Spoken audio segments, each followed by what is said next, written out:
তোর বেল্ট খুলে যদি আমার কুত্তার গলায় না পরিয়ে দি, আমি এক বাপের বেটা নই। ঘোষাল, তোকে আমি ছাড়বো না, তোকে আমি ছাড়বো না।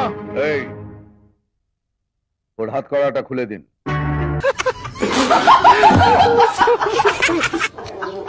খোল শালা, খোল।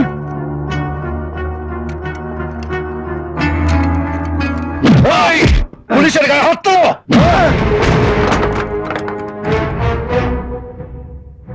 তোর খাকি জামার খুব গরম না রে?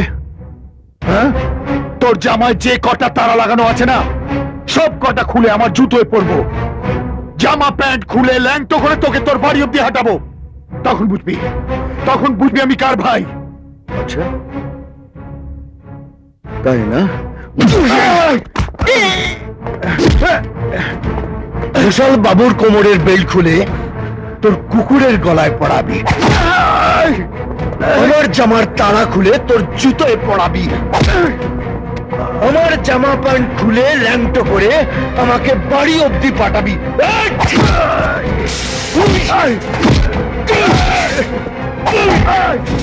মেজবাবু, আজ ওর 12টা বাজলো।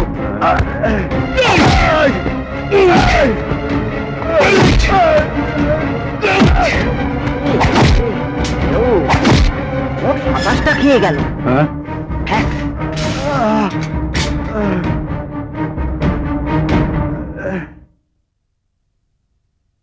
ঘোষাল বাবু, স্যার একে ছেড়ে দিন, আর এর নামে একটা চার্জশিট তৈরি করুন। স্যার, দেখি সালা ওর কোন দাদা ওকে বাঁচায়।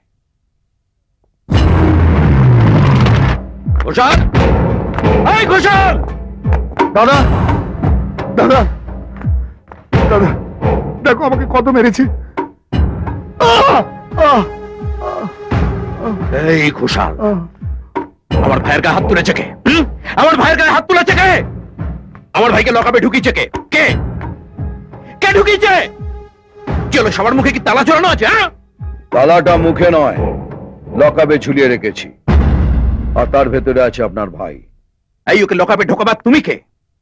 ডিএসপি অগ্নিশ্বর রায়। লকআপে ঢোকাবার আগে জিজ্ঞেস করনি ওকে ওর বাপদাদার নাম কি? সময় পাইনি, পেটাতে ব্যস্ত ছিলাম। মরার পালক গজিয়েছে না? এই ঘোষাল, খুলে না ওকে। চাবিটা আমার কাছে। কি বেল অর্ডার? আপনার ভাইয়ের চার্জশিট তৈরি হয়ে গেছে। তোমার সাহস হলো কি করে আমার ভাইকে চার্জশিট দেবার? আমার খাবে, আমারই পড়বে, আবার আমার ভাইকেই লকআপে ভরবে। আমি যে খাবারটা খাই সেটা আপনার বউ তৈরি করে দেয় না, আর আমি যে পোশাকটা পরে আছি সেটা সরকারের দেওয়া। আপনি বা আপনার বাপ কিনে দেয়। এই জুতিয়ে মুখ লম্বা করে। জুতো আমার পায়ে আছে, ডবল সোলের। এমন মার মারবো চেহারাটা এক জায়গায় থেকে যাবে, খালি দাঁতগুলো খসে খসে পড়বে। কি বললি শুয়ার? চাপ চাপ। বকিল বাবু, একে নিয়ে যান, নিজেকে শোধরাবার একটা সুযোগ দিয়ে। আমি পরের বার হসপিটালে দেখা হবে, আর তারপরে বার মর্গে। স্যার, আমাকে হাসপাতালে বা মর্গে পাঠাবার আগে নিজে কোথায় যাবে সেটা ভেবে দেখো। এমন জায়গায় ট্রান্সফার করে দেবো না 10 বছর নিজের বউয়ের মুখ দেখতে পাবে না। ওটা 25 বার হয়ে গেছে, তাই যেখানেই যাই বউকে বগল দাবা করে নিয়ে যাই। একটা কথা শুনুন, আমার ট্রান্সফারের কথা না ভেবে নিজের ভাইকে হাজত থেকে কি করে বার করবেন সে কথাটা ভাবুন। Out out out. স্যার চলুন, আমি জামিনের পেপার রেডি করছি। শুয়োর, রেপ করার সময় পেলি না ঠিক ভোটের মুখে। আমার ভুল হয়ে গেছে দাদা। দাদা, দাদা তুমি আমাকে এখান থেকে নিয়ে চলো দাদা, নইলে এই অফিসার আমাকে মেরে ফেলবে। আমাকে মেরে ফেলবে এই অফিসার। ঠিক আছে ঠিক আছে ঠিক আছে, আমি দেখছি।